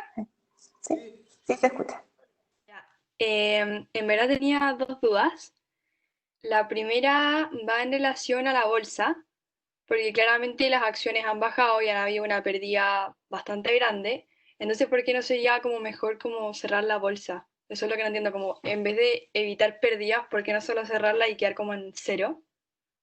Y por otro lado, países, por ejemplo, como lo son Argentina o Venezuela, que ya hace un par de años tenían una deuda externa superior al 50% del PIB. ¿Cómo van a hacer para pagar, como ya están endeudados, cómo van a hacer para pagar la deuda que tienen que solventar ahora?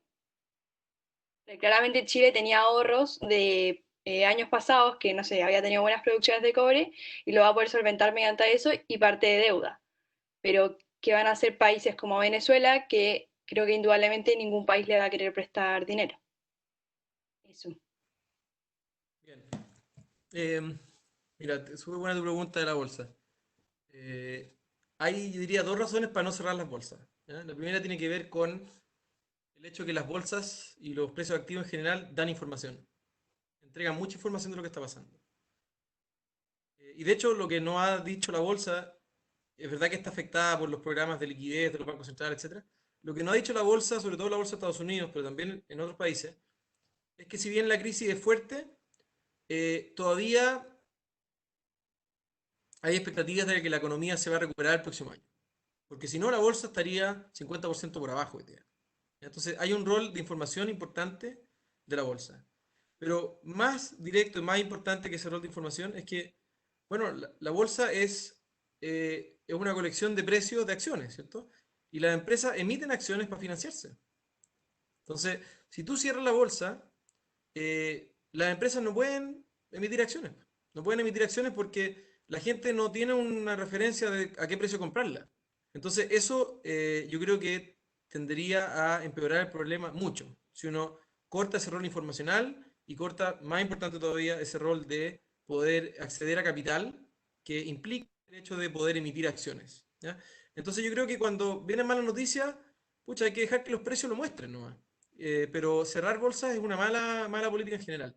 Ahora, igual eso tiene excepciones, y de hecho, y por eso yo creo que tu pregunta es súper interesante, porque se ve que en la primera parte de la recesión, o sea, cuando hubo pánico financiero, la bolsa de Estados Unidos cayó, varios días cayó más de 10% al día, que es un movimiento gigantesco. Eso de ser como, eso de ser como 10 desvíos estándar del movimiento diario, más o menos, ¿ya? Cuando pasa eso, las distintas bolsas, el New York Stock Exchange o el Nasdaq o otra bolsa también, tienen como un short circuit. No, no se llama short circuit, es como tienen como reglas para cerrar la bolsa de manera automática. ¿Ya? Porque hay veces que hay simplemente demasiado pánico y hay demasiada incertidumbre por todos los movimientos que se están viendo.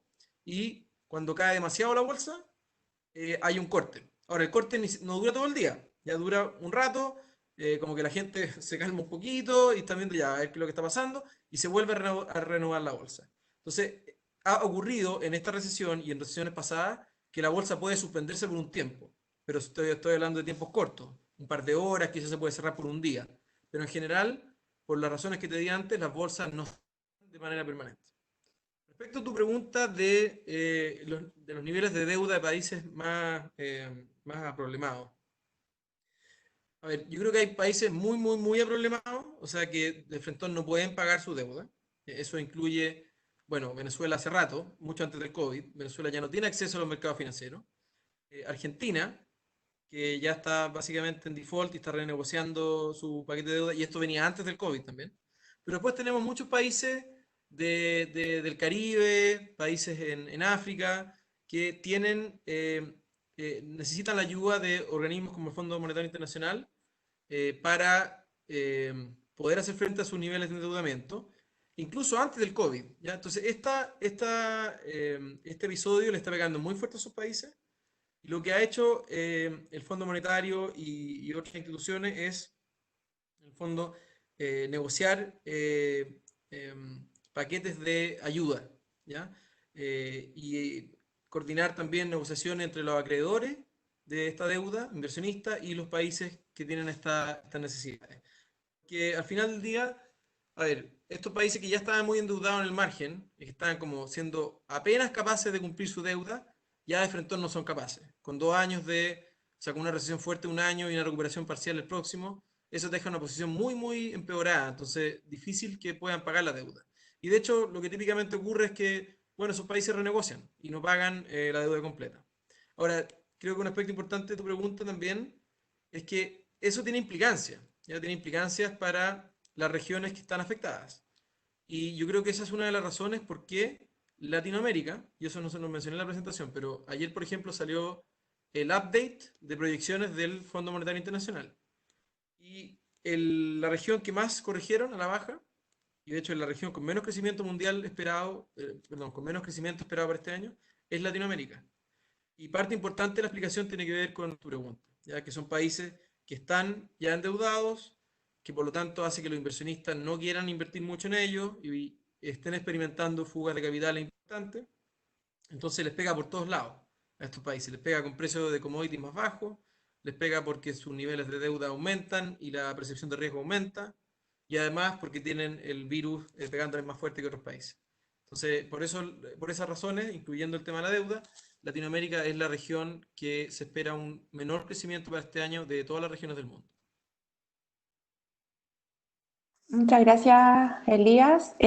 Matías Muñoz. ¿Aló? Escucha. Mi pregunta es en el sentido de política monetaria poco convencional.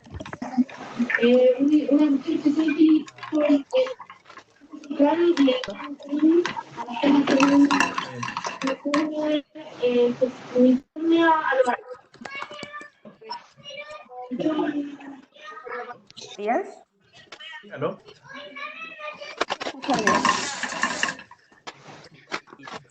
¿Escucha? Gracias.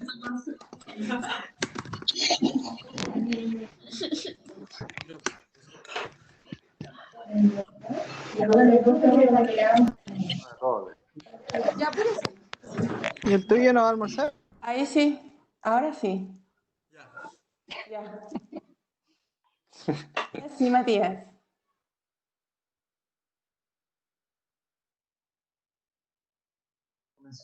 La verdad es que el Banco Sí. Central... ¿Se escucha, no? Sí, se escucha. Empieza de nuevo porque no te escuché antes. Ya. En el sentido de una política monetaria poco convencional, la idea de que el fisco, o sea, de que el Banco Central sea, que pueda comprar bonos del fisco, ¿En qué sentido esta medida sería útil considerando el posible riesgo de subordinar la política monetaria a la fiscal? ¿O qué tan grande es ese riesgo? ¿O quizás considerando la urgencia de la crisis esto corresponde? ¿O cuál es su opinión sobre ello? Mira, este es un tema complejo, así que yo voy a tratar de eh, hacer un poco referencia a lo que ha declarado el presidente del banco y otros consejeros. Eh, a ver, Chile tiene un set el Banco Central de Chile tiene un set de herramientas limitado respecto de otros países.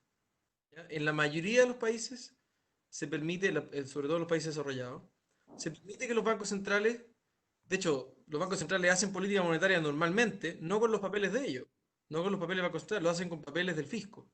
Y así como opera la política monetaria, incluso la convencional. Se fija las tasas de interés de corto plazo comprando y vendiendo papeles del fisco de corto plazo. Ahora, cuando ocurrió la crisis del 2008-2009, varios países empezaron a ocupar la política monetaria no convencional, que es básicamente comprar bonos de gobierno y a veces, en algunos casos, bonos de empresas también, o de otros instrumentos de renta fija más riesgosos, pero de plazos más largos. ¿Ya? Entonces, eso hoy día es una herramienta que sí es verdad que es una política monetaria no convencional, pero yo diría es cada vez más convencional, ¿ya? Porque es verdad que estamos en un mundo de tasas de interés mucho más bajas que antes, entonces la probabilidad de que las tasas de corto plazo lleguen a un cero y no se puedan bajar más, empieza a ser cada vez más alta. Entonces uno esperaría que los bancos centrales tengan que cada vez ocupar esta herramienta con mayor frecuencia.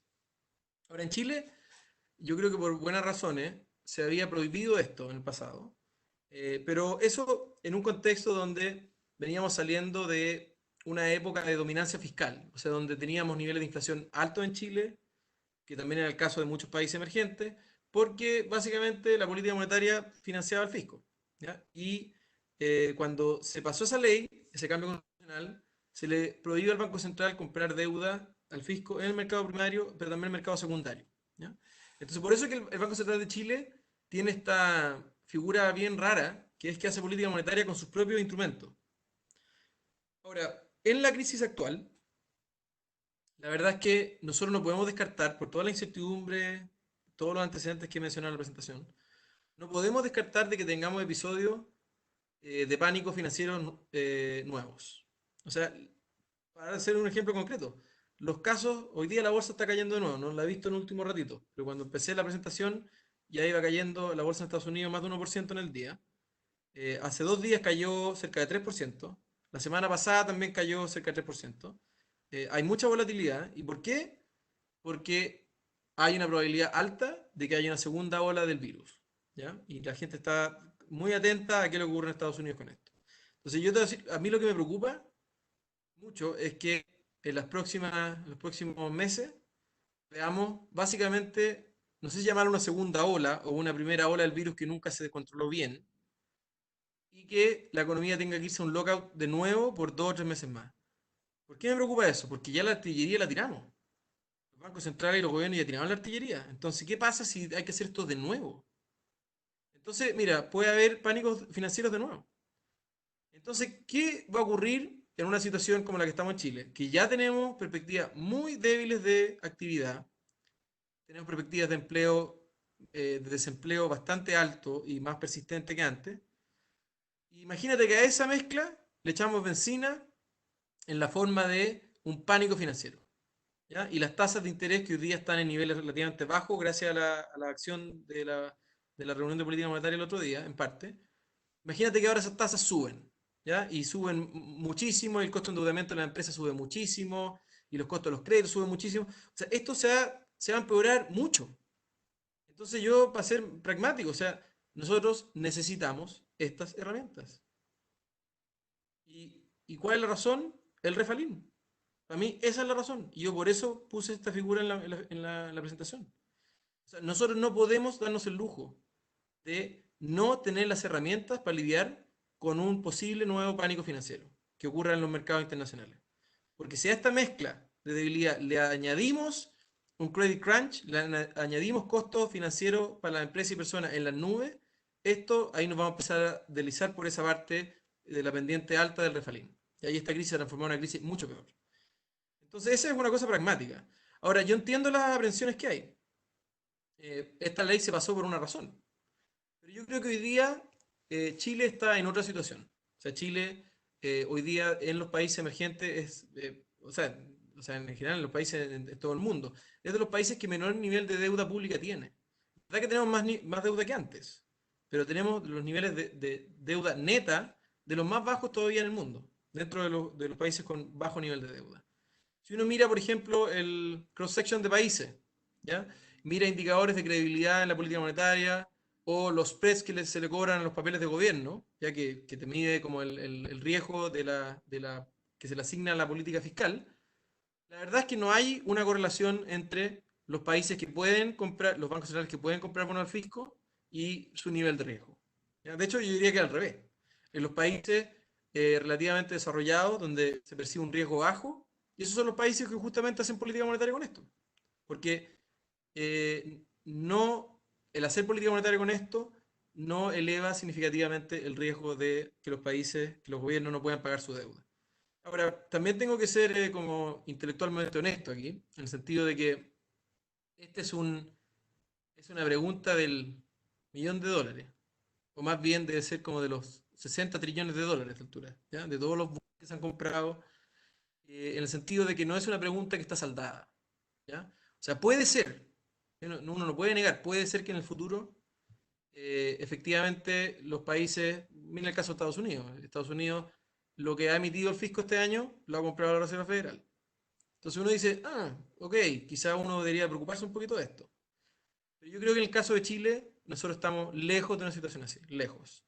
Y creo que en esa balanza, en ese trade-off, no tener las herramientas hoy día para lidiar con una situación de emergencia es mucho peor que los posibles efectos negativos que pueda tener esta medida en el futuro.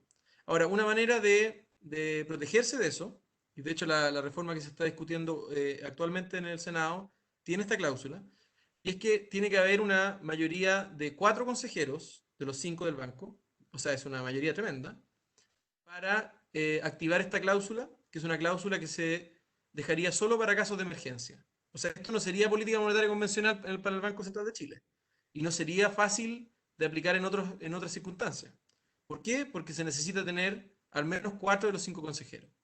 Entonces yo diría que en la medida que se mantenga un proceso de nominación de consejeros que es transparente, que ha sido como hasta ahora, donde en el fondo no hay, se respetan el espectro político dentro del Consejo, ¿cierto? Donde los nombramientos son por criterios técnicos, tienen que ser aprobados por el Senado, etcétera. En la medida que se mantenga eso, yo la verdad no tengo duda de que se va a mantener la probidad fiscal y la independencia del Banco Central. ¿Ya? Así que en ese sentido, yo por lo menos en mi visión de este trade-off, tengo claro la opinión, digamos, y es que necesitamos esto, y lo necesitamos ya.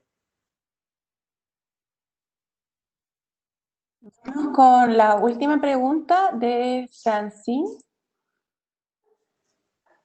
Hola. Hola. Sí se escucha. Dale nomás.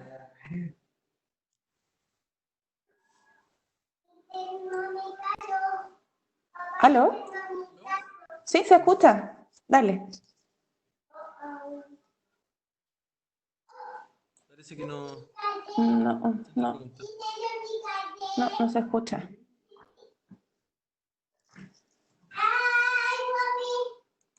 Hay un niño muy entusiasmado, sí, en el background. Sí, es mi hija, lo siento. Vamos a ir entonces con la otra persona que está preguntando, que es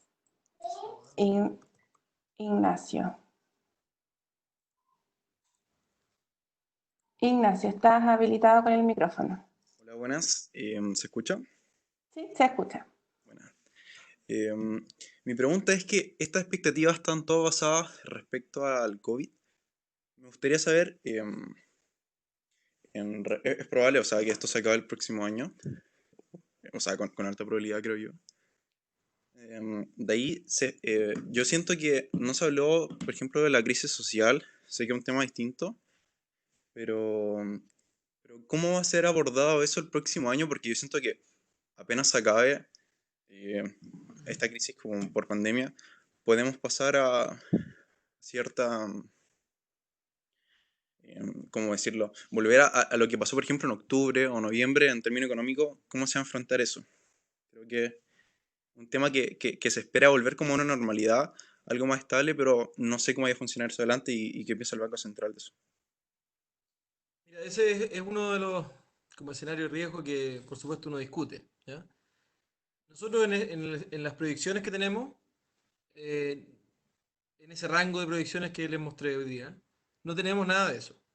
Entonces, si tenemos un encuadre donde a esta debilidad económica y a este nivel de alto desempleo le sumamos eh, una crisis social de la envergadura o peor de la que tuvimos en noviembre, estamos en otro escenario. ¿Ya?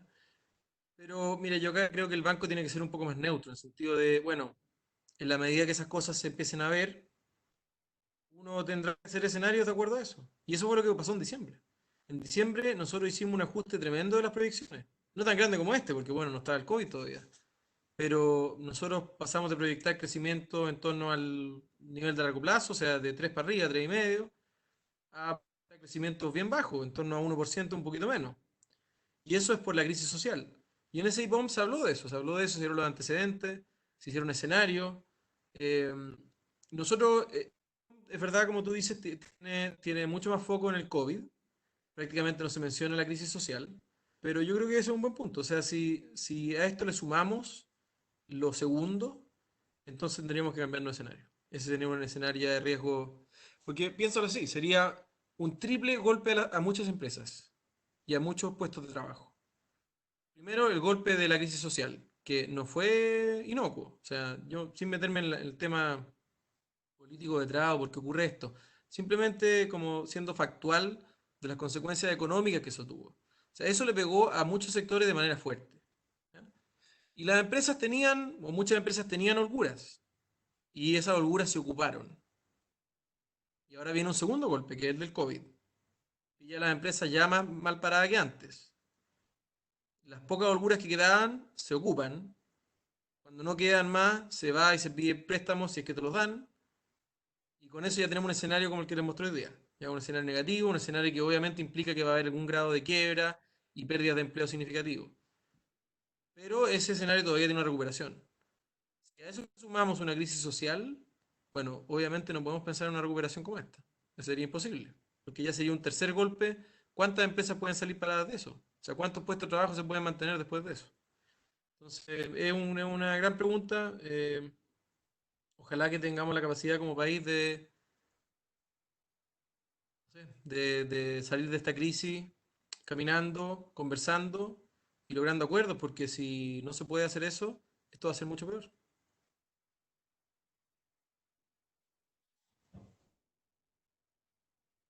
Bueno, con esta última pregunta cerramos. El seminario ha sido bastante interesante. Elías, de nuevo, muchísimas gracias. Felicitaciones al banco por esta iniciativa. A nuestros estudiantes y asistentes también, creo superó todas mis expectativas. Si yo hubiera hecho una cierta predicción respecto de la asistencia, me quedé bastante corto. Y una de las razones de por qué no trabajo en el Banco Central, porque me iría muy mal con las proyecciones, así que me quedo en mi rol de director de escuela, donde no tengo que lidiar con tanta incertidumbre, sobre todo con la incertidumbre que está lidiando el banco ahora, donde todo es tan complicado y tan difícil de prever. Así que de nuevo, muchas gracias a todos los asistentes y ha sido un seminario extraordinario y nos estaremos viendo. Creo que esto nos deja una motivación para seguir haciendo cosas con el banco y también con otras instituciones y con otros organismos que quieran venir a presentar sus, digamos, trabajos y que estemos más cerca de lo que se hace en otras cosas fuera de la universidad. Así que muchas gracias de nuevo y un gran saludo a todos, un abrazo, fuerza y ánimo y vamos a salir adelante. Gracias. Muchas gracias. Gracias, Elías. Un abrazo, nos vemos. Chao, chao.